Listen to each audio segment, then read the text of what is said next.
ครับบรรยากาศตกช่วงขึ้นครับตกลิ้นอัปเดตสวนกล้วยหวานฟาร์มครับ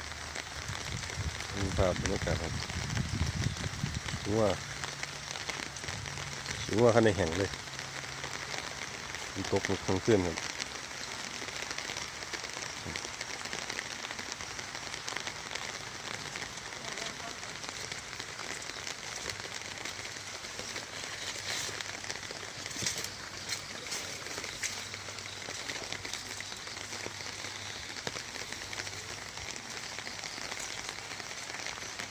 ครับ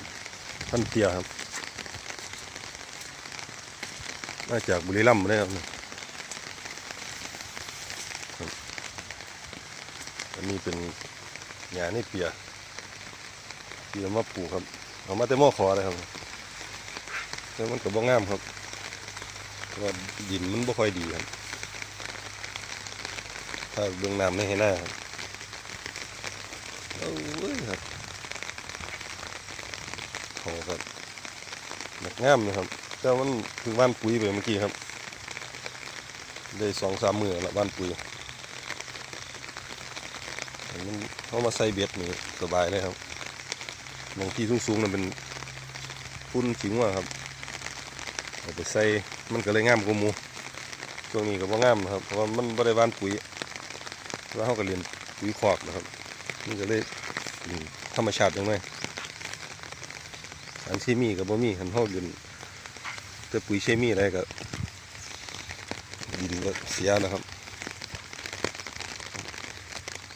น้ำในหน้าครับใส่เบ็ดนี่พอดีเลยครับใส่เบ็ดปลานี่พอดีเลย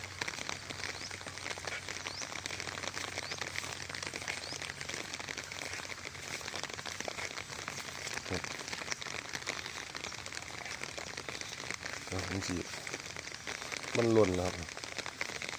หล่นให้หน้าทันแท้สิขาดแล้ว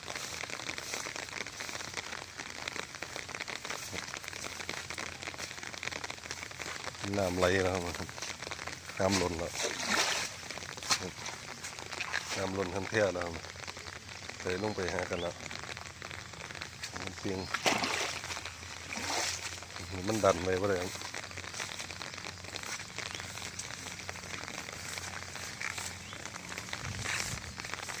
ก็เพียงนี่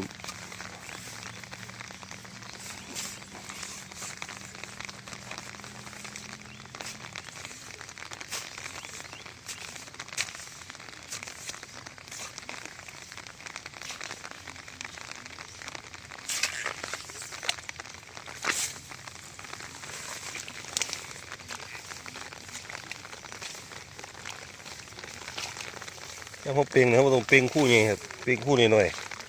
มันสอบไปสอบมาก็สิใหญ่เบื่อของมันเองครับไปเพียงไปแต่เขาก็จะบ่ขาดจริงเพราะมันหล่นอย่างไรครับว่ามันคันแท้ว่ายมเหยียบบางนั้นแท้มันอยู่น้ำครับเพียงน้ำเลยเพียงหนึ่งหน่อย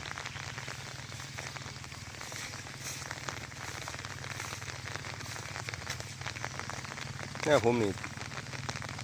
มึงต่างกันกับทั้งนี้ครับมึงฟังอีกหน้าของคนอีกฟังหนึ่งครับ